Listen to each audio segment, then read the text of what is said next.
रहमानिर्रहीम। अस्सलाम वालेकुम। Previous lecture में हमने एनाल्जेसिक्स को स्टार्ट किया था, जिसमें हमने ओपियाइड्स का जिक्र कर लिया था। आज के लेक्चर में हम उससे आगे प्रोसीड करेंगे, जिसमें नॉन ओपियाइड्स या नॉन एनसैड्स, एनसैड्स, स्टेरॉइड्स और एडजुवेंट्स पे बात करेंगे। ठीक है।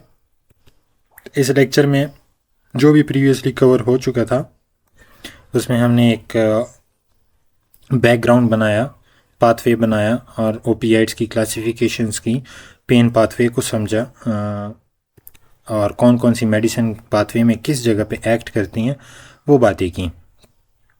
ठीक है। बेसिक क्लासिफिकेशंस की बात की गई, फिर ओपियाइड रिसेप्टर पे बात हुई, जिसमें म्यू, कापा और डेल्टा रिसेप्टर्स हैं, जो सारे के सारे GI रिसेप्टर पे जो हैं कपल्ड होते हैं या लिंक्ड होते हैं। ठीक है। Mechanism of action of opioid पे जिक्र हुआ, कोई कौन सा रिसेप्टर क्या रिएक्शन देगा या एक्शन देगा। फिर फर्दर क्लासिफिकेशन की गई on the basis of their strength of agonism और एंटागोनिज्म। हमने एंटीडोट की भी बात की, जो हमारे पास सबसे लास्ट में हमने जिस एंटीडोट की बात की थी वो है नैलेक्सोन, तमाम ओपियाइड्स के लिए एंटीडोट है। फिर ओपियाइड एनाल्जेसिक्स की फार्माकोकाइनेटिक्स हुई और साइड इफ़ेक्ट्स पे बात हुई। आज के लेक्चर में हम स्टार्ट करेंगे नॉन ओपियाइड्स या नॉन एनसैड्स। ये नॉन ओपियाइड भी हैं और नॉन एनसैड्स भी हैं। NSAID stands for non steroidal anti inflammatory drugs. ठीक है। पैरासीटामोल एक कॉमनली लोग कुछ मिसकंसेप्शन में इसको समझ बैठते हैं कि this is basically NSAIDs, but it's not NSAIDs. NSAIDs में काफ़ी प्रॉपर्टीज़ होती हैं, जैसे analgesic, antipyretic, anti inflammatory and थोड़ा सा जो एडिमा है उसको भी डिक्रीज़ करता है, एंजियोजेनेसिस को भी कम करता है। तो एनसैड्स की काफ़ी प्रॉपर्टीज़ हैं। अलबत्ता पैरासीटामोल जो है जस्ट एनाल्जेसिक है और एंटीपायरेटिक है। पैरेटिक बोलते हैं हाई टेम्परेचर के ख़िलाफ़ जो मेडिसिन जो हैं इस्तेमाल की जाती हैं उनको एंटीपायरेटिक कहा जाता है। ठीक है। मैकेनिज़्म इनका क्या है अभी तक ज़्यादातर सेटल्ड नहीं है, लेकिन फिर भी इसका ज़्यादातर मैकेनिज़्म रिजेंबल करता है एनसैड के, जैसे साइक्लोऑक्सीजनेज इनहिबिशन, जहाँ पे पर ऑक्साइड्स कम हो। लेकिन अगर पर ऑक्साइड्स ज़्यादा हों तो फिर आपका जो है पैरासीटामोल यानी एसिटामिनोफेन डेरिवेटिव जो है ये या एसिटामिनोफेन खुद वो क्या हो जाता है, डीनेचर हो जाता है, उसका कोई फ़ायदा नहीं रहता। और दूसरी बात जो है मॉड्यूलेशन करता है सेरोटोनर्जिक जो पाथवेज हैं उनकी, यानी सेरोटोनिन पे जो डिसेंडिंग पाथवे है पेन का, यानी उसको मॉड्यूलेट करता है। मॉड्यूलेट का मतलब ये होता है कि ब्लंट करेगा किस चीज़ को, जो पेन की सेंसेशन या परसेप्टिव रिस्पॉन्स आ रहा है कॉर्टिक्स से, परसेप्टिव रिस्पॉन्स आ रहा है जिस पे एक पेशेंट रिएक्ट करता है टुवर्ड्स द पेन और इफेक्टर ऑर्गन तक सिग्नल्स जाते हैं, तो उसको ब्लंट करने की कोशिश करता है। ठीक है। सेरोटोनर्जिक रिसेप्टर्स पे एक्ट करके। तो कम्प्लीटली इसका मैकेनिज्म अंडरस्टूड नहीं है, बाकी book you can follow the book. हाँ, अब ये आपके जहन में रहे कि कहीं पे इन्फ्लेमेशन हो या सिस्टेमिक इन्फ्लेमेशन हो तो वहाँ पे इन्फ्लेमेशन में एसिडिक इन्वायरमेंट भी ज़्यादा होता है, जिसकी वजह से लोकल एनेस्थेटिक्स काम नहीं करती, और इसके अलावा साथ में आपके परऑक्साइड्स भी ज़्यादा होते हैं। जब परऑक्साइड ज़्यादा होंगे तो आपको इन्फ्लेमेशन में पैरासीटामोल किसी काम नहीं दे, फ़ायदा नहीं है। अलबत्ता एनाल्जेसिक एंटीपायरेटिक प्रॉपर्टी थोड़ी बहुत मिल जाएगी, लेकिन अगर परऑक्साइड ज़्यादा हैं तो पैरासीटामोल जो है वो इफ़ेक्टिव नहीं रहता। तो इसके लिए फिर हम एनसैड्स को चूज़ करते हैं, non steroidal anti inflammatory drugs की तरफ हम जाते हैं। माइल्ड टू मॉडरेट पेन के लिए है, सिंपल फीवर के लिए है फर्स्ट लाइन ऑफ थेरेपी। अलबत्ता अगर एनसैड्स का रिस्क ज़्यादा है, जैसे GI ब्लीडिंग है, रीनल या अदर ब्लीडिंग्स हैं, कार्डियोवास्कुलर इश्यूज़ हैं, वो आगे जाके डिस्कस करेंगे कि क्या क्या आते हैं, तो उस वक्त फिर हम क्या करते हैं, पैरासीटामोल की तरफ जाते हैं। अदरवाइज़ हमें फिर एनसैड्स ही लेना पड़ता है। टॉक्सिसिटी है ओवरडोज पे बहुत रेयरली, लेकिन ओवरडोज अगर हो जाए तो हेपेटोटॉक्सिसिटी काज कर सकता है। ठीक है। कैसे काज करता है, इसका जो मेटाबोलाइट बनता है एन एसिटाइल पी बेंजोक्विनोन अमीन जो है ये बन जाता है। ठीक है। और ये ग्लूटाथायोन के जो है अगर स्टोर्स डिप्लीटेड हो, यूनो के ग्लूटाथायोन क्या काम करता है, ये फ्री रेडिकल्स को एलिमिनेट करता है। ठीक है। आपकी बॉडी को ये फ्री रेडिकल्स को एलिमिनेट करता है। लेकिन अगर आपकी बॉडी में ग्लूटाथायोन डिफिशिएंट है, फ्री रेडिकल्स के अलावा परऑक्साइड्स को भी जो है एलिमिनेट करता है ग्लूटाथायोन। इन केस अगर आपके उसमें ग्लूटाथायोन बॉडी में डिफिशिएंट है ऑलरेडी, तो फिर आप क्या करते हैं, आपकी बॉडी में जो है परऑक्साइड ज़्यादा हो रहे हैं, क्योंकि ग्लूटाथायोन उसको काउंटर करने के लिए है नहीं। और हमने ऑलरेडी बात कर ली है कि अगर परऑक्साइड ज़्यादा है तो पैरासीटामोल का कोई फ़ायदा नहीं है हमारे। इसके अलावा एक और प्रॉब्लम यहाँ पे बन जाती है, वो ये है कि आपका जो ये वाला कंपाउंड है, दिस बेसिकली अटैक्स और डैमेजेस योर हेपेटोसाइट्स, और ग्लूटाथायोन की कमी में ये बहुत ज़्यादा बनता है। ठीक है, मेटाबोलाइट है वो क्यों बन रहा है, क्योंकि परऑक्साइड्स पैरासीटामोल को क्या कर रहे हैं, डीनेचर कर रहे होते हैं। इसके अलावा हेपेटोस ओवरडोज पे भी हेपेटोटॉक्सिसिटी हो सकती है, इवन दो कि ग्लूटाथायोन मौजूद हो, परऑक्साइड्स ना हो, पर पैरासीटामोल की डोज ज़्यादा होगी है, तब भी मेटाबॉलिज्म में ये चीज़ अगर बनने लग जाए तो हेपेटोसाइट्स डैमेज हो सकते हैं। हाँ, इसका एंटीडोट क्या है, एन एसिटाइलसिस्टीन जो है उसको हम लगा लेते हैं, ग्लूटाथायोन इंक्रीज हो जाता है और आपकी एक्युमुलेशन ऑफ दिस कंपाउंड ये नहीं होती। ठीक है, अब इनकी पैरासीटामोल की जो एब्जॉर्प्शन है वो कहाँ पे होती है, रैपिड है, कंप्लीट ओरल एब्जॉर्प्शन अक्सर हो जाती है, 30 to 60 मिनट में पीक प्लाज्मा लेवल बन जाता है। और आईवी तो ऑब्वियस बात है कि बहुत ज़्यादा जो है वो मिलता है, लेकिन उसके हिसाब से प्रेडिक्टेबल ऑनसेट भी है। हाफ लाइफ आपकी इसकी जो है पैरासीटामोल की 2 to 3 आवर्स है, तो मैक्सिमम जो डोज हम देते हैं वो 4 ग्राम पर डे, इससे हम ज़्यादा नहीं दे सकते। डिस्ट्रीब्यूशन जो है, वॉल्यूम ऑफ डिस्ट्रीब्यूशन इसका अप्रॉक्सीमेटली 0.9 लीटर पर केजी है, जो इवनली डिस्ट्रीब्यूट होता है, चूँकि ये ईजीली जो है उसमें चला जाता है इनटू बॉडी वाटर्स। ठीक है, तो इसी वजह से ये सेफ़ भी है इन प्रेगनेंसी, मोस्ट सेफ़ है। लो प्लाज्मा प्रोटीन बाइंडिंग है और 10 to 25% अप्रॉक्सीमेटली 10 to 25% बाइंडिंग होती है। मेटाबॉलिज्म हाई 90% जो है हेपेटिक है, कुछ जो है CYP2E1 के ज़रिए से जो होती है, जिसकी वजह से टॉक्सिक जो हमारा ऑलरेडी हमने डिस्कस किया वो कंपाउंड बनता है, और साथ में ग्लूटाथायोन भी इनएक्टिवेट हो जाते हैं, जिसकी वजह से फ्री रेडिकल्स का बनना भी आ जाता है और हेपेटोसाइट्स भी डैमेज होने लगते हैं। एक्सक्रीशन जो इनकी है वो रीनल के थ्रू है, ग्लूकोरोनाइड या सल्फेट कंजुगेट्स की फॉर्म में जाते हैं। ठीक है, अलबत्ता ग्लूटाथायोन डिप्लीशन है, अगेन वही पुरानी बात दोबारा इसमें रिपीट की गई है। ठीक है, तो I would not go on this. एहतियात कहाँ पे करनी है, अगर हेपेटिक इम्पेयरमेंट है, माल न्यूट्रिशन है, अल्कोहल यूज़ है और ग्लूटाथायोन के रिज़र्व नहीं है, इन केसेस में आपने जो पैरासीटामोल है या इन मेडिसिन का काफ़ी जो है ख्याल रखना है। ठीक है, सॉरी, पैरासीटामोल, नेफोपैम इनकी। ठीक है, एक और मेडिसिन है नेफोपैम, ये भी जो है नॉन ओपियाइड नॉन एनसेड है, और इसकी हाफ लाइफ जो है तकरीबन 3 से 8 घंटे तक है। टॉक्सिक डोज जो है वो 150 mg पर केजी से ज़्यादा और 10 ग्राम पर 24 आवर अगर है तो ये बहुत ज़्यादा टॉक्सिक हो जाती है फॉर बोथ ऑफ देम। सही है ना, ये टॉक्सिक डोज है। एंटीडोट जो है N acetyl cysteine replenishes glutathione, उन दोनों को अगर आपने काउंटर करना है तो आपने किस चीज़ को रिप्लेनिश करना होगा, ग्लूटाथायोन को, और ग्लूटाथायोन को रिप्लेनिश करने के लिए हम क्या यूज़ करेंगे, एन एसिटाइल सिस्टीन। वो ग्लूटाथायोन क्या करेंगे, इसके मेटाबोलाइट जो बन रहे हैं, यानी हमारा जो मेटाबोलाइट बन रहा है ये वाला जो ज़्यादा हेपेटोटॉक्सिक है, इसको एलिमिनेट करेगा। ठीक है, अब आते हैं हम एनसेड्स पे। एनसेड्स हमारे पास क्या है, non steroidal anti inflammatory drug.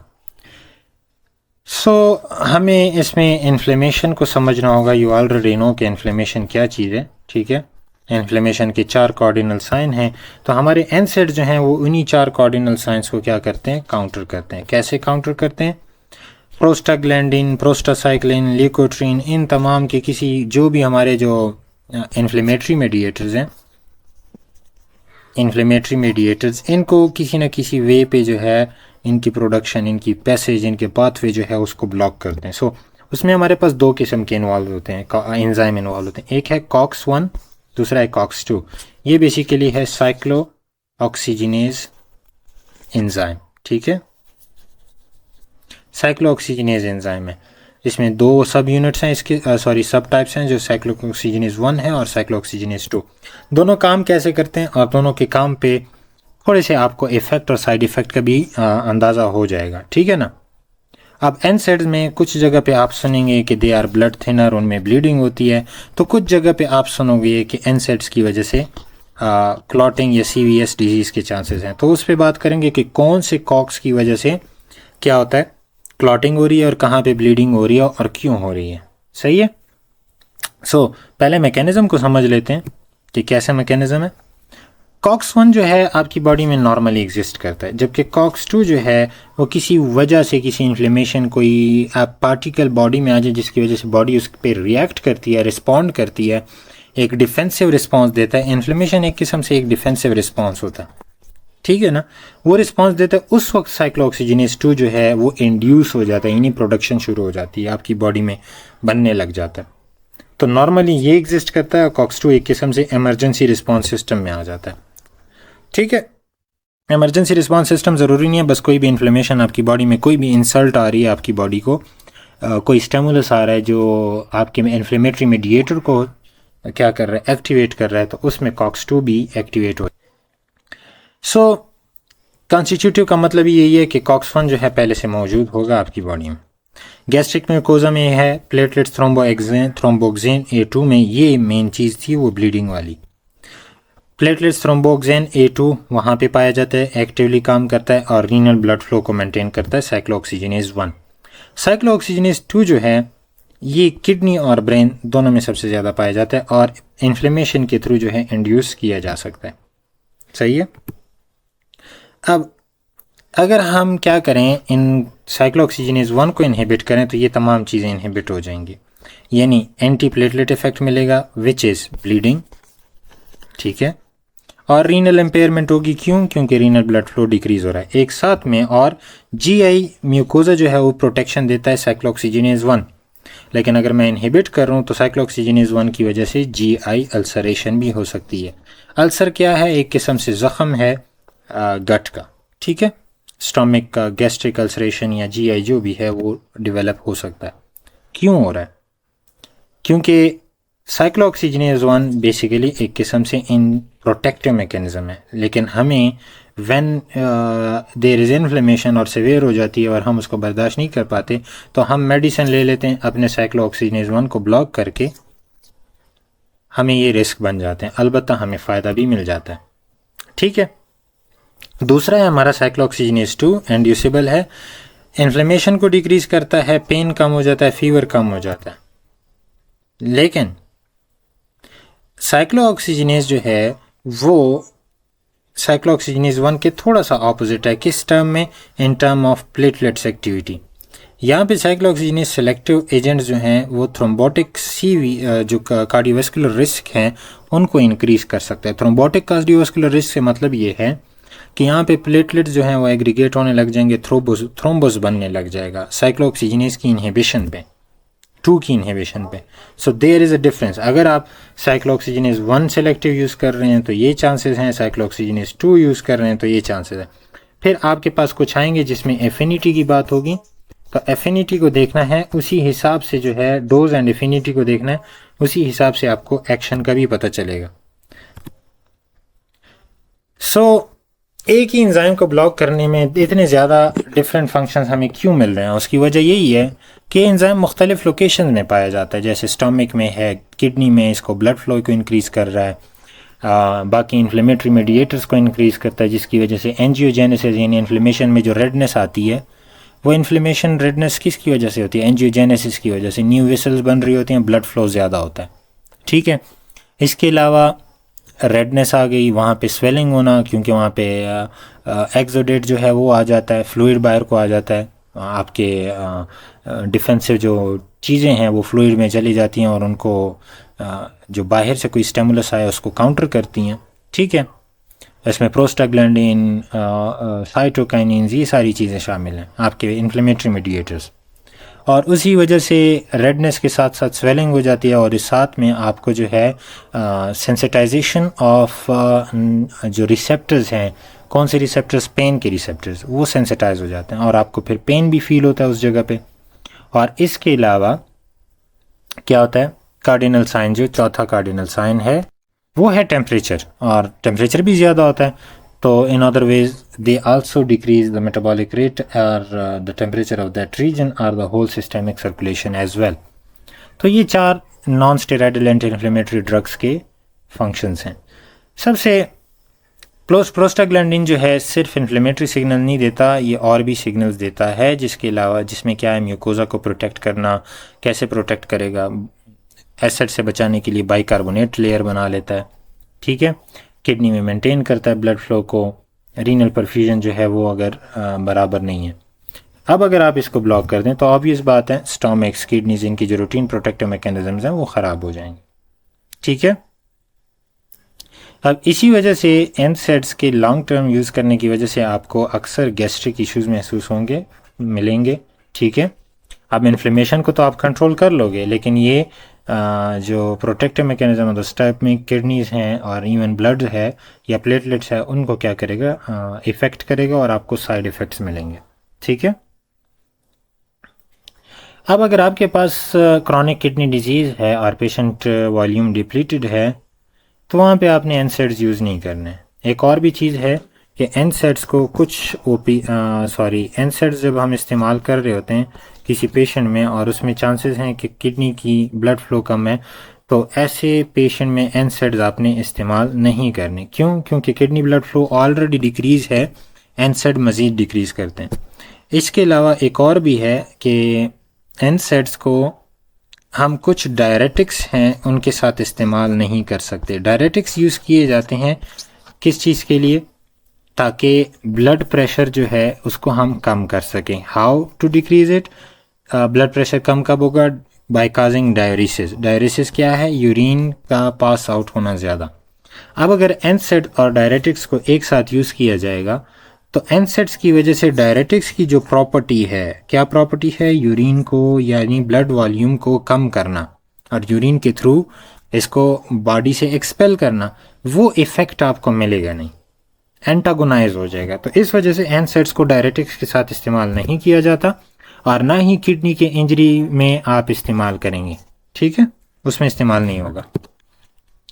NSAIDs की क्लासिफिकेशन में आ जाएं। एस्पिरिन आपने बहुत नाम सुना है, आइबोप्रोफिन ब्रोफिन के नाम से मिलती है। नेप्रोक्सिन जो है ये भी आपने देखी हुई है, अक्सर न्यूरोपैथिक और फट्टों के दर्द के लिए इस्तेमाल होता है। डेक्लोफेनिक जो है वुरीन के नाम से आता है और इसके इंजेक्शन अक्सर आप लोगों ने देखे होंगे कि भाई किसी को अचानक से पेन आ जाता है, वो फट्टों का खिंचाव का पेन आता है तो उसमें इस्तेमाल करने लग जाते हैं। कीटोरोलैक जो है ये भी डेक्लोफेनिक का ही है, ये एनसेड्स में से आता है, इसको भी इन्हीं पर्पज़ के लिए इस्तेमाल करते हैं। और सिलोकॉक्सिब जो है ये भी आपका क्या है, एनसेड्स है। अब ये तमाम जो है एस्पिरिन का एंटी प्लेटलेट एक्टिविटी ज़्यादा है। अब मुझे बताएं एंटी प्लेटलेट एक्टिविटी कहाँ पे ज़्यादा थी? एंटी प्लेटलेट एक्टिविटी हमारी जो थी वो साइक्लोऑक्सीजिनेज 1 पे ज़्यादा थी, ठीक है ना। अब एस्पिरिन नॉन सेलेक्टिव है पर एफिनिटी टू कॉक्स 1 इसकी ज़्यादा है, जिसकी वजह से ये क्या करता है, एंटी प्लेटलेट एक्टिविटी देता है। लो डोज पे एंटी प्लेटलेट है, हाई डोज पे एनाल्जेसिक और एंटी इन्फ्लेमेटरी दोनों प्रॉपर्टीज़ आपको मिलती हैं। आइबोप्रोफेन ब्रोफिन के नाम से और फ्लोरबोप्रोफिन जो है वो भी आता है इस नाम से आता है, ठीक है ना, फ्लोरबोप्रोफिन, और एनसेड के नाम से। इस नाम ये अक्सर जो है डेंटल वाले जो हैं वो रिकमेंड करते हैं डेंटल पेन के लिए, क्योंकि फ्लोराइड्स हैं इसमें, इस वजह से। और आइबोप्रोफेन जो है अक्सर हम किसके अल्टरनेटिव यूज़ करते हैं, पैरासीटामोल के अल्टरनेटिव यूज़ करते हैं, ठीक है ना। अब एस्पिरिन नॉन सेलेक्टिव है, आइबोप्रोफिन भी नॉन सेलेक्टिव है, नेप्रोक्सिन भी नॉन सेलेक्टिव है, ठीक है। और कीटोरोलेक जो है वो भी नॉन सेलेक्टिव है। इसमें सबसे ज़्यादा पोटेंट कौन सा है? कीटोरोलेक, मतलब पोटेंसी इसकी ज़्यादा है बाकी की निस्बत। एस्पिरिन इरिवर्सिबल है और बाकी हमारे पास रिवर्सिबल है। इरिवर्सिबल कि कैसे होते हैं, हमने इसकी कई दफ़ा बातें कर ली हैं कि इससे आप प्रीवियस लेक्चर में देख सकते हैं। इरिवर्सिबल ये होते हैं कि वो एंजाइम को ऑक्यूपाई कर लेते हैं लेकिन they would have to go with the enzyme, और एग्ज़ाम से ये फिर वापस हटते नहीं हैं, फिर न्यू एंजाइम बनेंगे, वो न्यू एंजाइम जो हैं आगे जाके दोबारा फंक्शंस करने लग जाते हैं, ठीक है। आइबोप्रोफेन नॉन सेलेक्टिव है।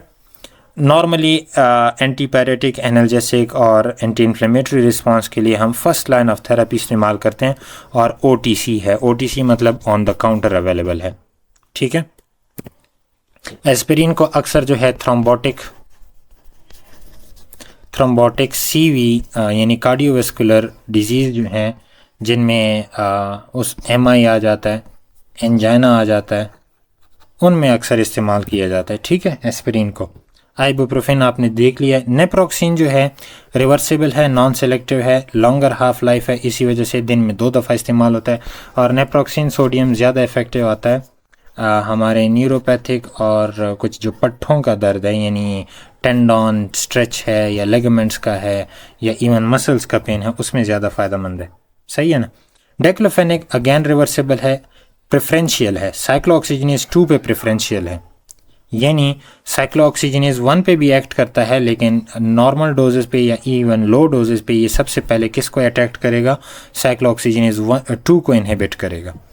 Oral and topical formulation IV हर फार्मूलेशन में मिलता है। सही है, यहाँ पे सिर्फ 1-2 लिखी हुई है, ये ओरल भी मिलता है, टॉपिकल भी है। इसी तरीके से ऑलमोस्ट आई थिंक कीटोरेलेक के अलावा बाकी तमाम मैंने देखी हुई हैं कि they are available in oral doses, topical doses, some of them IV में भी हैं, आईएम में भी हैं। सही है।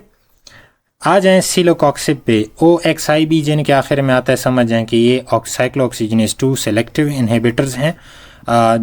GI रिस्क भी इसमें कम है, लेकिन कार्डियोवैस्कुलर रिस्क ज़्यादा है। क्यों?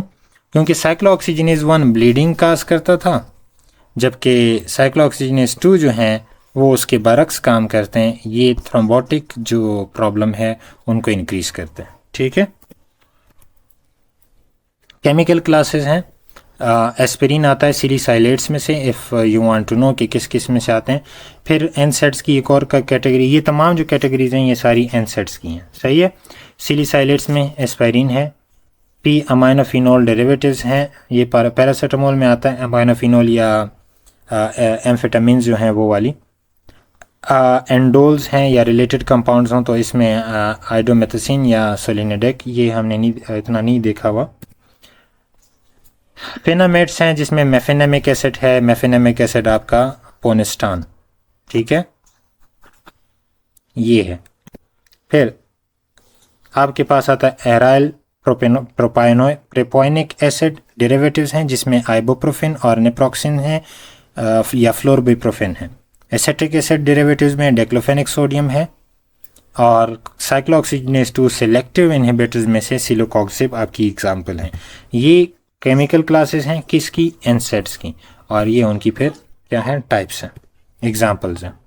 एब्जॉर्प्शन इनकी चूँकि वीक ऑर्गेनिक एसिड्स हैं, ओरली चीज़ अच्छे तरीके से एब्जॉर्ब हो सकते हैं और एसिडिक एनवायरनमेंट में फेवरेबल हैं। चूँकि गैस्ट्रिक पीएच आपका एसिडिक है तो एसिड अगर डालें तो कोई फ़र्क नहीं पड़ेगा, डीनेचर नहीं होंगे। अलबत्ता अगर बेसिक होते, जैसे हमारे लोकल एनेस्थेटिक बेसिक हैं, तो वो एसिडिक एनवायरनमेंट में क्या हो जाते हैं? इफ़ेक्ट होते हैं, ख़राब होते हैं। इसी वजह से लोकल एनेस्थेटिक की इनकी basic nature slightly weak bases हैं, उसकी वजह से लोकल एनेस्थेटिक्स जो हैं वो इन्फ्लेमेटरी रीजन में भी काम नहीं करते, इफ़ेक्टिव नहीं होते। सो अगर वीक एसिड को हम ओरली लें तो गैस्ट्रिक पीएच को वो काउंटर कर सकते हैं। आईवी, आईएम, टॉपिकल और रेक्टल हर रूट में ये अवेलेबल हैं आपके एनसेट्स। हाफ लाइफ आप सबकी देख लें। ठीक है। हाईली प्रोटीन बाउंड है, 95% प्रोटीन बाउंड है, मेनली एल्बुमिन के साथ, accumulate preferentially in inflamed and synovial tissue. तो इस वजह से आप जो जॉइंट के पेन्स हैं उनमें भी आपके लिए ये एनसेट्स बहुत ज़्यादा फ़ायदेमंद आते हैं।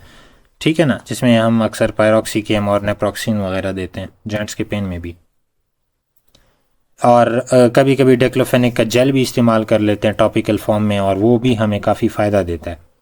मेटाबॉलिज्म हेपेटिक है CYP2C9 के ज़रिए से, और सम एंटीरो हेपेटिक्स रीसर्कुलेशन जो हैं उनमें आ जाते हैं, जिसकी वजह से इफ़ेक्टिव एक्सपोजर जो है वो लॉन्गर हो जाता है। सही है। एक्सक्रीशन इनकी रीनल के थ्रू है, इनएक्टिव मेटाबोलाइट्स में के फॉर्म में ज़्यादातर, और साइक्लोऑक्सीजनेज अगर इनहिबिट हो जाए तो रीनल प्रोस्टाग्लैंडिन कम हो जाते हैं इस वजह, और जिसकी वजह से रीनल ब्लड फ्लो, चूँकि मैंने पहले भी बताया और ये आपने इन्फ्लेमेशन में पैथोलॉजी में भी पढ़ा हुआ है कि प्रोस्टाग्लैंडिन इंक्रीज़ करते हैं किस चीज़ को इंक्रीज़ करते हैं? Prostaglandins they increase the blood flow and the angiogenesis. और अगर साइक्लोऑक्सीजनेज की इनहिबिशन हो रही है तो प्रोस्टाग्लैंडिन भी डिक्रीज होंगे, रीनल एम्पेयरमेंट में आपके लिए ये नुकसानदेह हो सकते हैं। एनसेट्स की बात होगी। ड्यूरेशन इनका शॉर्ट एक्टिंग से लेकर लॉन्ग एक्टिंग तक जाते हैं, जैसे हमारा शॉर्ट एक्टिंग आइबुप्रोफेन है और फिर लॉन्ग एक्टिंग पैरोक्सिकेम है। ठीक है, अब डोजिंग इंटरवल जो हैं वो फॉलो करते हैं हाफ लाइफ को। ये हमने कई दफ़ा एक्सप्लेन किया हुआ है कि हाफ लाइफ के मुताबिक आपने जाना होगा। जैसे 50 आवर्स है तो वंस डेली डोजिंग है, 12 आवर्स तो इसमें आपका टू टाइम डोज आ जाती है, 1 to 2 आवर 3 टाइम है, ये भी आपका 3 टाइम बनता है। सही है। कॉन्ट्राइंडिकेशन और वार्निंग्स, आपने इनको आइडेंटिफाई कैसे करना है। आप समझें इनको कि कौन सी चीज़ जो है साइड इफ़ेक्ट है। अगर वो साइड इफ़ेक्ट की टाइप की कंडीशन पेशेंट में ऑलरेडी मौजूद है तो आपने उस पेशेंट में एनसेड्स इस्तेमाल नहीं करना। जैसे जीआई ब्लीडिंग है, अल्सरेशन है, नॉन सेलेक्टिव एजेंट में सबसे ज़्यादा होती है। ठीक है ना, नॉन सेलेक्टिव जो साइक्लोक्सीजिनेज 1 और 2 दोनों पे जाते हैं। और अगर एंटीकोगुलेंट्स आ जाएं तो आपको ऑब्वियस बात है कि सिनर्जिस्टिक इफेक्ट मिलेगा, या स्टेरॉइड्स बीच में डाल लो तो भी सिनर्जिस्टिक इफेक्ट मिलेगा। और एज ग्रेटर देन 65 है तो अल्सरेशन के चांसेस उसमें ज़्यादा होंगे और जीआई ब्लीडिंग भी होगी एनसेड्स के इस्तेमाल की वजह से। सो यही सिचुएशन है, या एंटीकोगुलेंट्स ऑलरेडी यूज़ हो रहे हैं तो आपने डोज को थोड़ा कम करना है या एडजस्ट करना है, किसी अल्टरनेटिव कैटेगरी की तरफ चले जाएं। स्टेरॉइड्स के साथ अगर यूज़ कर रहे हैं, अक्सर हम करते भी हैं, जैसे लोग आजकल जो प्रैक्टिस है डेक्लोफेनिक ले लेते हैं प्लस जो है डेक्सामेथासोन लगा लेते हैं। तो ये दोनों जो हैं कंबाइन होके क्या करते हैं, एक सिनर्जिस्टिक इफेक्ट देते हैं। ठीक है, डेक्सामेथासोन पे आगे जाके डिस्कस करेंगे। 65 ईयर से ज़्यादा एज है तो चांसेस ऑलरेडी होते हैं अल्सरेशन और जीआई ब्लीडिंग के, तो ट्राई टू अवॉइड एनसेड्स। ठीक है ना, लेकिन ज़रूरी नहीं है, अगर इस रिस्क नहीं है तो you can choose this. Renal impairment है, कार्डियोवैस्कुलर रिस्क कब ज़्यादा होंगे, दो फॉर्म्स में आएंगे। साइक्लोऑक्सीजिनेज 2 के सिलेक्टिव जो हैं वो अगर आप ज़्यादा हैं आपकी बॉडी में, सिलेक्टिव एजेंट्स यानी एंटागोनिस्ट जो हम बात करेंगे, तो वहाँ पे थ्रोम्बोसिस होगी और आपकी थ्रोम्बोटिक प्लेक बनेगा, जिसकी वजह से कार्डियोवैस्कुलर जो ब्लड सप्लाई है वो बंद हो सकती है। सो नॉन सिलेक्टिव एजेंट अगर हाई डोज में यूज़ किए, जैसे नेप्रोक्सिन आ गया, तो अगर नॉन सेलेक्टिव डोज आप यूज़ कर रहे हैं, नॉन सेलेक्टिव एजेंट्स को यूज़ कर रहे हैं, वो कॉक्स 1 को भी इनहिबिट कर रहे हैं, कॉक्स 2 को भी इनहिबिट कर रहे हैं, पर डोज उनकी क्या है, हाई है। अगर डोज उनकी हाई है तो चांसेस किस चीज़ के होंगे, कार्डियोवैस्कुलर रिस्क, दोनों फॉर्म में। ठीक है ना, या तो ब्लीडिंग की फॉर्म में या फिर किसकी फॉर्म में, क्लॉटिंग की फॉर्म में। अगर हम नेप्रोक्सिन यूज़ करें तो naproxen once a daily dose है, बाकी एनसेड्स के निस्बतन नेप्रोक्सिन जो है कार्डियोवैस्कुलर रिस्क बहुत कम रखता है। एस्पिरिन जो है सेंसिटिव रिस्पिरेटरी डिजीज़ में आप इस्तेमाल नहीं कर सकते, जिसमें आप सेम्प्टोस्टेरॉइड देखें, एस्थमा, नेज़ल पॉलिप्स या एनसेड सेंसिटिविटी है। तो इसकी वजह से अगर एस्पिरिन इस्तेमाल किया जाए तो ब्रोंकोस्पाज्म के चांसेस बढ़ जाते हैं इन पेशेंट्स में। राई सिंड्रोम है, टीनेजर्स या चिल्ड्रन इनमें इस्तेमाल नहीं की जाती, और हम एनसेड्स इस्तेमाल नहीं करेंगे, एक वायरल इलनेस बनती है। ठीक है, तो अगर आप एस्पिरिन इस्तेमाल करेंगे तो ये पेशेंट आपके मज़ीद ख़राब होंगे, ये वाला सिंड्रोम बनेगा। इससे बेहतर होगा कि आप क्या यूज़ करें, पैरासीटामोल यूज़ करें या आइबुप्रोफेन यूज़ करें। प्रेगनेंसी में 3rd ट्राइमेस्टर में अवॉइड करें, डक्टस आर्टरियोसिस के चांसेस होते हैं। बेहतर ऑप्शन क्या है आपके पास, पैरासीटामोल। पैरासीटामोल क्या चीज़ है, एनसेड नहीं है, एसिटामिनोफेन में से है। ठीक है ना, आते हैं हमारा जो अब का है लास्ट टॉपिक, वो है लास्ट नहीं सेकंड लास्ट टॉपिक, वो है स्टेरॉइड्स, जिन्हें हम कॉर्टिकोस्टेरॉइड्स कहते हैं। ऑब्वियस बात है, they are found in the adrenal cortex, उसकी ग्लैंड में प्रोड्यूस होते हैं। ठीक है, एड्रिनल कॉर्टेक्स में, और कॉर्टिकोस्टेरॉइड बनाते, कॉर्टिकोस्टेरॉइड कहलाते हैं, जिसमें सबसे कॉमन एग्जांपल डेक्सामेथासोन है, प्रेडेंसिलॉन है, हाई कार्टिसोन है। ठीक है ना, और भी काफ़ी हैं। ठीक है, रिसेप्टर इनका क्या है, इंट्रासेलुलर ग्लूकोकॉर्टिकॉइड रिसेप्टर जो हैं उनके साथ अटैच होते हैं इंट्रासेलुलर सेल के अंदर। ठीक है ना, न्यूक्लियस इसका जो है करता क्या है, जीन ट्रांसक्रिप्शन को आल्टर करता है, सही ना। रिसेप्टर कम्प्लेक्स आल्टर्स, जैसे ही ये कम्प्लेक्स बनता है यानी इनके साथ ग्लूकोकॉर्टिकाइड के साथ जब अटैच होते हैं स्टेरॉइड्स, तो क्या होता है, जीन ट्रांसक्रिप्शन जो है वो कम्प्लीटली आल्टर हो जाती है, जिसकी वजह से क्या होता है कि आपका सबसे पहले कौन सा एंजाइम बंद होता है, फास्फोलाइपेज A2, उसका लेवल डिक्रीज हो जाता है, ठीक है ना। फास्फोलाइपेज A2 का लेवल डिक्रीज होने के साथ साथ आपको क्या मिलेगा कि प्रोस्टाग्लैंडिन्स और ल्यूकोट्रीन्स एंड साइटोकाइंस, सब साइटोकाइंस तो कम हो जाएंगे लेकिन प्रोस्टाग्लैंडिन और ल्यूकोट्रीन्स कम्प्लीटली ब्लॉक हो जाएंगी। अब प्रोस्टाग्लैंडिन आपको पता है कि द मेजर मेडिएटर है इन्फ्लेमेशन का, हमें इसका जो ये वाली प्रॉपर्टी है वो चाहिए होती है, ठीक है, ये साइटोकाइंस और प्रोस्टाग्लैंडिन का।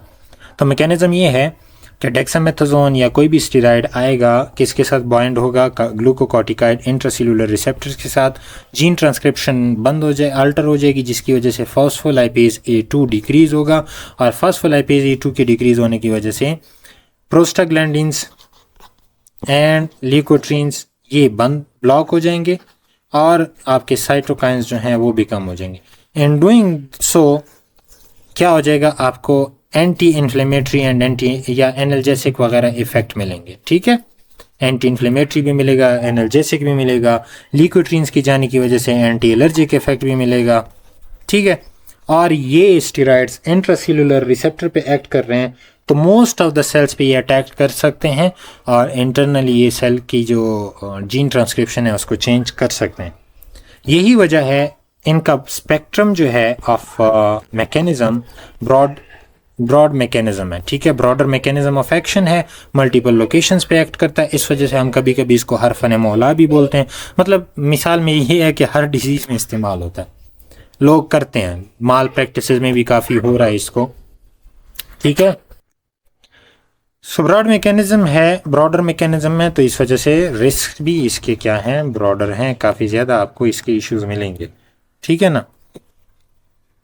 सो broader than an NSAID and broader risk too. Phospholipase A2 को ब्लॉक करके ये क्या करता है, अपस्ट्रीम ऑफ साइक्लोऑक्सीजिनेज जो है वो भी शट डाउन हो जाता है। इसके अलावा ल्यूकोट्रीन पाथवे भी बंद होता है, प्रोस्टाग्लैंडिन का पाथवे भी बंद होता है, ठीक है। जबकि NSAID क्या करते हैं, सिर्फ और सिर्फ प्रोस्टाग्लैंडिन को छेड़ते हैं, ठीक है।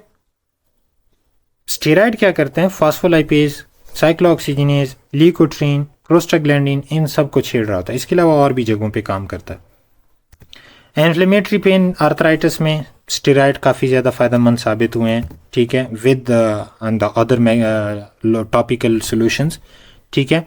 नर्व कंप्रेशन है, ओडीमा रिलेटेड पेन है, जॉइंट एंड एपिड्यूरल इंजेक्शंस हैं रेडिकुलोपैथीज के। इसके अलावा पेन फ्रॉम मास इफेक्ट है, यानी कोई मास आपकी बॉडी में डेवलप हो रहा है, कैंसर्स वगैरह हैं, उसकी वजह से जो है पेन हो रहा है, उसके खिलाफ इस्तेमाल होता है। इंट्राक्रीनल प्रेशर को भी डिक्रीज़ करने के लिए इस्तेमाल किया जा सकता है। और ऑटो इम्यून डिजीज़ के जो फ्लेयर्स हैं, यानी रेडिएटिंग टाइप के पेन, वो हम जो कहते हैं कि अचानक से पेन आ जाता है और फिर ख़त्म हो जाता है, या कभी काफ़ी शार्प किस्म का पेन होता है, अचानक से आता है और काफ़ी देर तक रहता है, when you move it feels painful, ठीक है, इस टाइप का, उसमें भी आपके स्टेरॉइड्स काफ़ी कारआमद साबित हुए हैं अब तक, सही है ना। साइड इफ़ेक्ट हैं, प्रोलॉन्ग यूज़ पे ज़्यादा होता है, जिसमें हाइपरग्लाइसीमिया है, osteoporosis, I have seen this, ठीक है। आप एस्थमा के जो पेशेंट हैं उनमें देखें, एस्थमा के पेशेंट में ज़्यादातर जो फिजिशियंस या पल्मोनोलॉजिस्ट हैं वो तमाम मेडिसिन में स्टेरॉइड सबसे ज़्यादा लिख रहे होते हैं। अब स्टेरॉइड्स ये करते हैं कि थोड़ा सा जो है पेशेंट का जो ब्रोंकियल इन्फ्लेमेशन है उसको डिक्रीज़ कर देता है। इन्फ्लेमेशन को डिक्रीज़ करके क्या होता है कि पेशेंट जो है एस्थमेटिक वो ब्रीथ सही से कर पाता है।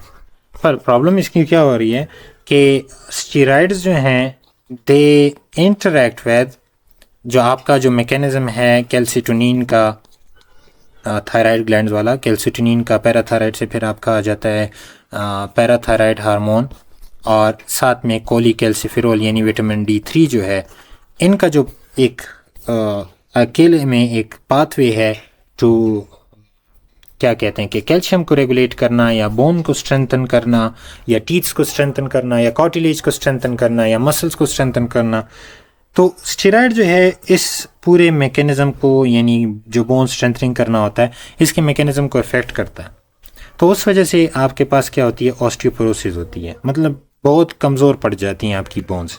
एड्रीनल सप्रेशन भी हो रही होती है, इम्यूनो सप्रेशन भी इसकी होती है। इन्फेक्शन के रिस्क समटाइम्स बन सकते हैं, कुशिंगॉइड फीचर्स आते हैं, एवेस्कुलर नेक्रोसिस हो सकता है, पेप्टिक अल्सरेशन। लेकिन पेप्टिक अल्सरेशन कब ज़्यादा होती है, जब एनसेड साथ में इस्तेमाल करें। तो देखें काफ़ी जगह पे इसका काम पड़ रहा है, ठीक है ना। कहीं पे हमें फ़ायदा दे रहा है तो ज़्यादा जगहों पे हमें नुकसान दे रहा है, पर ये ज़्यादातर हमें लॉन्ग टर्म यूज़ में मिलते हैं, ठीक है ना। अब एब्रप्टली आपने स्टॉप नहीं करने, ठीक है। तो इस वजह से आपकी क्यों नहीं करने, क्योंकि एड्रीनल ग्लैंड आपकी क्या हो जाती है, सप्रेस हो चुकी हुई होती है ऑलरेडी। अगर लॉन्ग टर्म स्टेरॉइड यूज़ हो रहा है, अगर स्टेरॉइड लॉन्ग टर्म यूज़ हो रहे हैं तो आपकी ग्लैंड सप्रेस्ड होती है, तो फिजियोलॉजिकल रिस्पांस इतना इनफ नहीं होता कि उस ग्लैंड को रीएक्टिवेट कर सकें। तो इस वजह से वीनिंग करनी पड़ती है, स्लो एंड ग्रेजुअल आपने इसको डिक्रीज करना होता है डोज को, और इवेंचुअली फिर छोड़ देना पड़ता है, ठीक है। फिर वही बात दोबारा रिपीट की गई है कि रिस्क बढ़ते हैं जीआई ब्लीडिंग के और जीआई अल्सरेशन के। एब्जॉर्प्शन ओरली है, आईवी, आईएम, इंट्रासेलुलर, टॉपिकल और इनहेल्ड, हर फॉर्म में की जा सकती है। ऑनसेट एंड बायोअवेलेबिलिटी, चूँकि जिस रूट पे आप इस्तेमाल कर रहे हैं उसी रूट पे ऑनसेट और बायोअवेलेबिलिटी भी इफेक्ट होती है। डिस्ट्रीब्यूशन जो है, कॉर्टिकोस्टेरॉइड बाइंडिंग ग्लोबिन जो है जिसे ट्रांसकोटिन कहा जाता है, और एल्बुमिन, इन दोनों के साथ बाइंड होता है। और फ्री फ्रैक्शन इज़ एक्टिव, ये बहुत जो बाइंड होता है वो एक्टिव नहीं होगा, लेकिन जो फ्री अवेलेबल है आपके पास वो एक्टिव होता है। मेटाबॉलिज्म जो है हेपेटिक है, CYP3A4 के ज़रिए से, रिडक्शन एंड कंजुगेशन के थ्रू। सिंथेटिक एजेंट्स जो हैं जिसमें डेक्सामेथाजोन है, इस मेटाबॉलिज्म को लॉन्गर जो है वो करता है, इफेक्ट रेजिस्ट कर सकता है, यानी डेक्सामेथाजोन का मेटाबॉलिज्म बहुत स्लोअर होता है। एक्सक्रीशन जो है रीनल है, इनएक्टिव ग्लूकोरोनाइड बनेंगे और सल्फेट कंजुगेट्स बनेंगे, इनएक्टिव होंगे। ड्यूरेशन जो हाफ लाइफ है उसके मुताबिक is not equal to the half life, ये कह रहे हैं कि ड्यूरेशन जो है आपने हाफ लाइफ के हिसाब से नहीं करनी, ठीक है ना। बायोलॉजिकली हाइपोथैलेमिक पिट्यूटरी एक्सेस जो है वो हाइपोथैलेमिक पिट्यूटरी एड्रीनल एक्सेस, इसको बोलते हैं हाइपोथैलेमिक पिट्यूटरी एड्रीनल एक्सेस। यानी हाइपोथैलेमस से हार्मोनल एंड न्यूरल सिग्नल्स आते हैं इनटू पिट्यूटरी, और पिट्यूटरी फिर आगे मैनेज करता है, एड्रीनल को सिग्नल्स भेजता है थ्रू हार्मोन्स। तो अगर आपका hypothalamic pituitary adrenal axis suppressed है तो फिर ड्यूरेशन जो है वो ज़्यादा हो सकती है, ड्यूरेशन जो है वो हाफ लाइफ की निस्बतन ज़्यादा होती है। इसी वजह से हम इनको क्या करते हैं, इसी बेसिस पे हम शॉर्ट एक्टिंग लॉन्ग एक्टिंग पे डिवाइड करते हैं। जैसे शॉर्ट एक्टिंग आपके पास है हाइड्रोकॉर्टिसोन, कॉर्टिसोन, हाफ लाइफ है 8 to 12 आवर्स। इंटरमीडिएट जो है हमारे पास प्रेडेंसिलॉन है, मेथाइल प्रेडेंसिलॉन है जो 12 से 36 घंटे तक हैं। लॉन्ग एक्टिंग में आपके पास डेक्सामेथाजोन है, बीटामेथाजोन है, और बेटामेथाजोन आपको ऑइंटमेंट में मिलता है, प्रेडेंसिलोना में, टॉपिकल में अक्सर मिल जाता है। हाई कॉर्टिसोन इंजेक्टेबल फॉर्म में, कॉर्टिसोन भी इंजेक्टेबल फॉर्म में, डेक्सामेथाजोन इंजेक्टेबल फॉर्म में भी है, और बाकी फॉर्म्स में भी आपको मिलता है, ठीक है। इसके अलावा और मेडिसिन जो इस्तेमाल की जा सकती हैं एनाल्जेसिया के लिए वो क्या क्या हैं, ठीक है, जिसमें गाबापेंटेनॉइड्स हैं, एंटीसाइकोटिक मेडिसिन हैं, एनेस्थेटिक्स में से हैं जो वीक एनेस्थेटिक्स हैं, पोटेंट एनाल्जेसिक्स हैं, अल्फा 2 एगोनिस्ट में से भी हैं, और टॉपिकल एजेंट्स में हैं जिसमें लोकल एनेस्थेटिक्स आते हैं। तो गाबापेंटेनॉइड्स में से आपके पास है गाबापेंटीन, प्रीगाबालिन, ये मेडिसिन आती हैं, ठीक है ना, जो अल्फ़ा 2 डेल्टा सब यूनिट के साथ कंबाइन होते हैं, बाइंड होते हैं, और वोल्टेज गेटेड सोड कैल्शियम चैनल्स जो हैं उनको अटैक करते हैं, ठीक है। इस voltage gated sodium calcium channel जो हैं उन पे एक्ट करके कैल्शियम की इन्फ्लक्स बंद करके एक्साइटेटरी ट्रांसमीटर रिलीज जो है वो डिक्रीज हो जाता है। और न्यूरोपैथिक पेन में सबसे बेहतरीन काम करने वाले ये हैं। और फाइब्रोमाइल्गिया है, फाइब्रोटिक जो पेन होते हैं उसमें भी जो है आपका गाबापेंटेनॉइड्स इस्तेमाल कर सकते हैं। TCA आपके पास आते हैं ट्राईसाइक्लिक जो मेडिसिन हैं, एंटीसाइकोटिक मेडिसिन। ये या सेरोटोनिन नॉरएपिनेफ्रिन रीअपटेक इनहिबिटर, इसमें आते हैं एमेट्रिप्टिलिन और डिलॉक्सिटिन, ठीक है। एमेट्रिप्टिलिन और डिलॉक्सिटिन ये मेडिसिन है जिसमें नॉरएपिनेफ्रिन और सेरोटोनिन रीअपटेक को ब्लॉक करते हैं। इस प्रोसेस को ब्लॉक करके एनर्जी देते हैं। टीसीए का एक और मैकेनिज्म भी है, लेकिन एनर्जेसिक पे हम बात कर रहे हैं। तो एनर्जेसिक कैसे करते हैं? नॉरएपिनेफ्रिन और सेरोटोनिन रीअपटेक को ब्लॉक करके क्या देते हैं हमें? एनर्जीजिया देते हैं। क्या करेंगे? डिसेंडिंग इनहिबिशन, ये जो डिसेंडिंग पाथवे है पेन का उसको इनहिबिट करेंगे। न्यूरोपैथिक पेन के लिए इस्तेमाल हो सकता है, फाइब्रोमाइल्गिया के लिए इस्तेमाल किया जा सकता है। NMDA हमने ऑलरेडी बात की हुई है केटामीन पे, ये हमने एनेस्थेटिक में डिस्कस किया हुआ है। You can look that in the anaesthetics lecture, ठीक है। फिर alpha 2 also in another alpha agonist and antagonist we have discuss that, जिसमें क्लोनाइडिन है आपके पास, और एक हमारे पास और भी है डेक्समेडेटोमाइडिन, ये भी एनाल्जेसिक प्रॉपर्टीज रखता है, ठीक है। डेक्समेडेटोमाइडिन हो गया और क्लोनाइडिन हो गया। Enhances descending inhibition, adjuvant for chronic and neuropathic pain, ठीक है। टॉपिकल में आपके पास आता है कैप्सेसिन, जो सब्सटेंस पी को इनहिबिट करता है। सब्सटेंस पी आप जानते हो कि क्या है हमारे पास? ये द मेन सब्सटेंस और chemical which basically initiates the process of the pain, ठीक है, जिसमें पेन सेंसेशन की सिग्नल्स बनती हैं। तो ये सब्सटेंस पी किसके थ्रू? ट्रांजिएंट रिसेप्टर पोटेंशियल वेनालॉइड 1, इसके थ्रू जो है कैप्साइसिन जो है काम करता है। और लाइडोकेन आपको ऑलरेडी पता है कि लोकल एनेस्थेटिक हैं, उसको टॉपिकली हम लगा लें, पैच लगा लें, सोडियम चैनल ब्लॉक हो जाएंगे, लोकलाइज्ड पेन इफेक्ट होगा, ठीक है। हाँ, एक बात है कैप्साइसिन का, वो ये है कि इनिशियल बर्न होता है। वो क्यों होता है? वो इस वजह से होता है कि कैप्साइसिन जब आप यूज़ करेंगे तो इनिशियली आपका जो सब्सटेंस पी है वो काफ़ी ज़्यादा रिलीज़ होने लग जाएगा।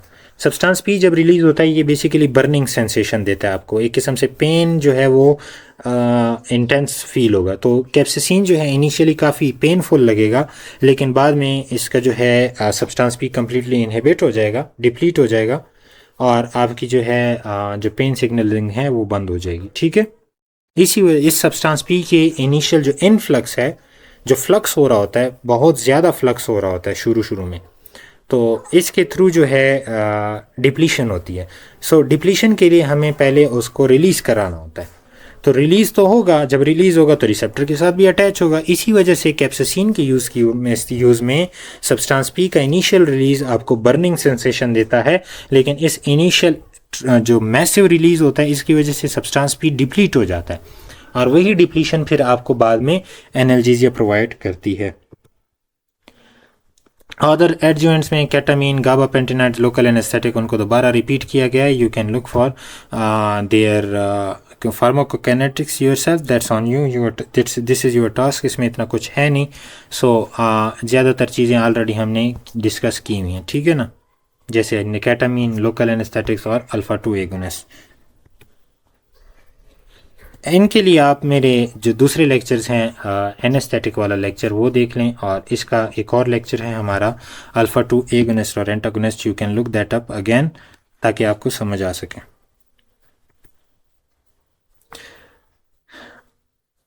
अच्छा, न्यूरोपैथिक पेन के लिए डिफरेंट टूल किट हम क्यों इस्तेमाल करेंगे? सही है ना। उसकी वजह ये है कि आप ज़रा देखें कि एनसेड्स जो हैं वो प्रोस्टाग्लैंडिन ड्रिवन सेंसिटाइजेशन को इनहिबिट करते हैं, जबकि ओपियाइड जो हैं वो नोसिसेप्टिव ट्रांसमिशन को बंद करते हैं। अब अगर आपके पास एक पेशेंट ऐसा आ जाए कि उसकी जो है पेन क्या है, न्यूरोपैथिक है, डायबिटिक न्यूरोपैथिक है, पोस्ट हार्पिक न्यूरोल्गिया है, तो उसमें प्रॉब्लम क्या होगी? उसमें ये होगी कि ब्रेन जो है वो इनहिबिटरी सिग्नल्स उसके जाते रहेंगे। तो ऐसी सिचुएशंस में व्हाट वी डू कि हम जो एक्साइटेबिलिटी जो बूस्टिंग है, ऑलरेडी ब्रेन की जो एक्साइटेबिलिटी होती है कि वो इनहिबिटरी सिग्नल्स भेजे, इससे पहले हम जो असेंडिंग पाथवे है उसी को बंद कर दें। तो हमने ऑलरेडी देख लिया कि TCA SNRI जो है डिसेंडिंग पाथवे को भी बंद करता है, कि अगर इनहिबिटरी सिग्नल आ भी रहे हैं, इनहिबिटरी सिग्नल अगर आ भी रहे हैं तो हमारी जो गाबापेंटेनाइड तो असेंडिंग को बंद करते हैं, जबकि TCA और SNRI जो हैं वो डिसेंडिंग को बंद करते हैं, तो हमारा पेन तो यही मेन चीज़ है कि हमें पेरिफेरल इन्फ्लेमेटरी मीडिएटर को ब्लॉक करने की बजाय अगर हम पाथवे को ही ब्लॉक कर दें तो ब्रेन पे जो है ज़्यादा वर्कलोड नहीं पड़ेगा और हमें एक और फ़ायदा मिलेगा, वो यही है कि जो पाथवे है वो कम्प्लीटली बंद हो रहा है। तो पाथवे ज़्यादा एनर्जी को बंद करना ज़्यादा एनर्जी देता है निस्बतन हम सिर्फ क्या करें कि किसी मेडिएटर को बंद करें। ठीक है, आप लोगों के लिए लर्निंग गाइडेंस ये है कि प्रोस्टाग्लैंडिन जो है स्टमक, किडनी और प्लेटलेट्स की क्लॉटिंग को इनेबल करता है। साइक्लोऑक्सीजनेस को अगर आप बंद करेंगे तो वो तीनों प्रोटेक्शन बंद हो जाएगी। लेकिन यहाँ पे अगर प्लेटलेट क्लॉट बनाने वाला प्रोस्टाग्लैंडिन है तो इसका जो साइक्लोऑक्सीजनेस एंजाइम है तो वो 1 है। यानी मतलब ये है कि साइक्लोऑक्सीजनेस 1 क्या करता है, प्रोस्टाग्लैंडिन्स के साथ उसके साथ एक्ट करते हैं और प्लेटलेट क्या होती है, क्लॉटिंग होती है। लेकिन अगर साइक्लोऑक्सीजनेस 1 को ही ब्लॉक कर दिया जाए तो प्लेटलेट क्लॉटिंग्स बंद हो जाएगी, ब्लीडिंग के चांसेस होंगे। अलबत्ता कोई मेडिसिन आ जाए जो साइक्लोऑक्सीजनेस 2 पे एक्ट करेगी तो फिर क्लॉटिंग आपकी इन्हेंस होगी और थ्रोम्बोटिक कंडीशंस बनेगी। तो आप ये बात याद रखें कि प्रोस्टाग्लैंडिन स्टमक, किडनी और प्लेटलेट्स की क्लॉट्स को जो है वो इनेबल करता है, प्रोटेक्शन को। अब अगर प्रोस्टाग्लैंडिन साइक्लोऑक्सीजनेस 1 के थ्रू बंद हो जाए तो स्टमक भी प्रोटेक्टिव म्यूकोजा नहीं रहेगा, किडनी भी ब्लड फ्लोज की मेंटेन नहीं रहेगी और प्लेटलेट्स क्लॉटिंग भी जो है वो नहीं हो पाएगी। ठीक है ना, और ब्लीडिंग के चांसेस बढ़ते जाएंगे। MU जो है मॉर्फिन मेन टारगेट है म्यू का, यानी म्यू रिसेप्टर जो है तो वो मॉर्फिन का मेन टारगेट है। कापा के लिए लेस यूफोरिया मोर डिस्फोरिया, जिसे हम कापा जो है इसको हम कहते हैं the receptor with a personality problem. ठीक है ना। स्टेरॉयड ब्लॉक क्या करता है कि इसको फॉस्फोलाइपेज A2 को अपस्ट्रीम का मतलब ये है कि ऊपर की तरफ जो सिग्नल जा रहे हैं। ठीक है, ऊपर की तरफ से मतलब है असेंडिंग पाथवे। प्रोस्टाग्लैंडिन और लिकोट्रीन उनके लेवल कम हो जाते हैं। प्रोस्टाग्लैंडिन के लेवल को कम करके इन्फ्लेमेशन डिक्रीज होती है। लिकोट्रीन्स का काम है inflammation and as well as allergic reactions. तो लिकोट्रीन अगर कम हो रहे हैं तो एंटी एलर्जिक रिस्पॉन्स भी आपको मिलता है। ठीक है, जबकि एनसेट्स क्या करते हैं, कॉक्स को इनहिबिट करते हैं डाउन स्ट्रीम यानी डिसेंडिंग पाथवे और सिर्फ प्रोस्टाग्लैंडिन को। प्रोफीन आ रहे हैं, ऑक्सीकेम आ रहे हैं, AC उसके आखिर में आ रहा है। प्रोफेन, ऑक्सीकेम या AC, जैसे डेक्लोफेनिक है, पायरोक्सीकेम है या आइबोप्रोफेन है, तो ये एनसेड्स में आते हैं। ठीक है, ट्रिप्टाइलिन जो हैं तो वो जो साइक्लिक आपके क्या नाम है एंटी साइकोटिक मेडिसिन है, उसमें उनका जो नाम आएगा तो ये ट्रिप्टाइलिन से होगा। गाबालिन और गाबा पेंटिनाइड्स में से आएंगे। ठीक है, और WHO जो लेटर है माइल्ड के लिए नॉन ओपियाइड इस्तेमाल करो। माइल्ड पेन है तो नॉन ओपियाइड, मॉडरेट है तो वीक ओपियाइड, सिवियर है तो strong opioid. Always use adjuvant. ठीक है, स्ट्रॉन्ग ओपियाइड्स के साथ ऑलवेज या किसी भी ओपियाइड्स के साथ अगर आप एडजुवेंट यूज़ करें एनाल्जेसिया के लिए तो आपके जो ओपियाइड के साइड इफ़ेक्ट्स हैं वो कम हो सकते हैं। ये आप लोगों के लिए टास्क है कि मैकेनिज़्म क्लास बताओ, मैकेनिज़्म बताओ और क्लिनिकल यूज़ बताओ। और आपके लिए क्वेश्चंस हैं कि a patient with chronic kidney disease need analgesia for osteoarthritis pain, why avoid NSAIDs. Already ये लेक्चर में हम एड्रेस कर चुके हैं। You would be able to answer this if you have learned it. ठीक है ना, तो इसके बरक्स आप क्या यूज़ करोगे। नेक्स्ट क्वेश्चन आपका है कि patient develops etching and slowed breathing after morphine dose. Morphine इस्तेमाल की गई है, उसको इचिंग हो रही है और ब्रीथिंग उसकी स्लो हो गई है। मैकेनिज्म बताओ कि ये क्यों हो रहा है। ठीक है, patient on long term opiate still need laxative after months of therapy but no longer need dose increases purely for pain relief. ठीक है, एक बंदा है उसको पेन के रिलीफ के लिए मजीद डोज की ज़रूरत नहीं है लेकिन लैक्सेटिव उसको फिर भी आपको देने पड़ेंगे। क्यों देने पड़ेंगे ओपियाइड्स में, ये भी आपके ओपियाइड्स के उसमें जवाब मौजूद है। You can look that up, आप उन्हें उसका आंसर करना है। A patient with diabetic neuropathic pain isn't responding to paracetamol और ibuprofen, what class would you add. चूँकि डायबिटिक न्यूरोपैथिक पेन है ये आपका यहाँ पे जवाब पड़ा है, इससे पिछले कुछ वक्त पहले हमने इसका जवाब दे दिया है, आपने इसको आंसर करना है। Corticosteroids reduce inflammation more broadly than NSAIDs do. ठीक है ना। कॉर्टिकोस्टेरॉइड जो हैं वो इन्फ्लेमेशन को ज़्यादा कम कर रहे हैं बनिस्बतन एनसेड्स के। रीज़न क्या है? हालांकि एनसेड स्पेसिफिकली इन्फ्लेमेशन के लिए इस्तेमाल हो रहे हैं, पर कॉर्टिकोस्टेरॉइड हमें ज़्यादा फ़ायदा दे रहे हैं। क्यों? इसका जवाब चाहिए। WHO लेटर ऑलरेडी एक्सप्लेन कर चुका हूँ। 2-3 स्टेप हैं, mild, moderate and severe pain. Mild के लिए नॉन ओपियाइड्स जाएंगे, मॉडरेट के लिए वीक ओपियाइड्स जाएंगे, सीवियर के लिए स्ट्रॉन्गर ओपियाइड्स जाएंगे। ठीक है। मल्टी मोडल एनाल्जेसिया क्या होता है? मल्टी मोडल एनाल्जेसिया ये होता है कि हम मल्टीपल मेडिसिन को इस्तेमाल करें लो डोज पे, लेकिन वो काम क्या करें? साइनर्जिस्टिकली काम करें, हमें थेराप्यूसिस ज़्यादा मिले। क्या ज़्यादा मिले? थेराप्यूसिस ज़्यादा मिले, पर साइड इफ़ेक्ट या एडवर्स इफ़ेक्ट जो हैं वो डिक्रीज़ हो जाएं और हम डोज को भी कम से कम रख सकें। ठीक है। तो इसको कहा जाता है मल्टी मॉडल एनाल्जेसिया। आजकल मल्टी मॉडल एनाल्जेसिया काफ़ी ज़्यादा इस्तेमाल होता है इन पेन मैनेजमेंट। ये जो प्लस माइनस हम एडजुवेंट की बात करते हैं तो ये मल्टी मॉडल एनाल्जेसिया होता है। आपके लिए WHO लेटर अगेन हमने नीचे दिया हुआ है कि ठीक है, नॉन ओपियाइड्स के लिए acetaminophen, NSAIDs like ibuprofen, aspirin. Adjuvant में आप गाबापेंटेनाइड्स या TCA इस्तेमाल कर सकते हैं माइल्ड पेन, लेकिन फिर TCA के इस्तेमाल में अगेन वो है कि एडिक्शन टाइप की चीज़ें हैं, तो आप लो डोज पे कोई और जो है वेरिएशन इस्तेमाल कर लें। ठीक है। मॉडरेट पेन के लिए हम क्या इस्तेमाल करेंगे? वीक ओपियाइड्स, कोडीन, ट्रामाडोल, डाइहाइड्रोकोडीन, ये इस्तेमाल किए जा सकते हैं, या इसके साथ कोई नॉन ओपियाइड मिला लो। अगर नॉन ओपियाइड के साथ कोई और एडजुवेंट मिला लो, ये मॉडरेट पेन के लिए हो जाएगा। लेकिन यहाँ पे अब थोड़ा सा स्ट्रॉन्गर हैं मेडिसिन वो इस्तेमाल की जाएंगी। ओपियाइड्स वीक होंगे, लेकिन बाकी जो एनाल्जेसिक्स हैं वो थोड़े से स्ट्रॉन्गर होंगे। स्टेप 3 है सिवियर पेन में स्ट्रॉन्ग ओपियाइड्स।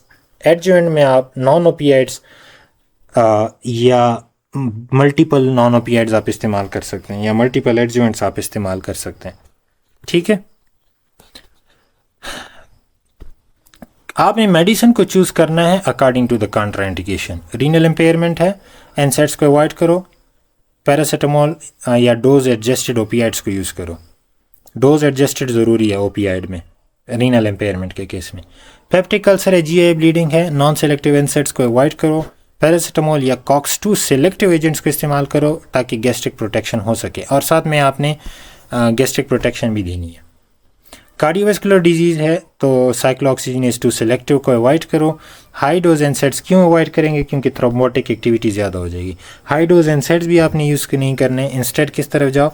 नेप्रोक्सिन या पैरासीटामोल। पैरासीटामोल और नेप्रोक्सिन बहुत लोअर रिस्क रखते हैं। प्रेगनेंसी 3rd ट्राइमेस्टर है, एनसेड्स को अवॉइड करो, पैरासीटामोल को चूज़ करो।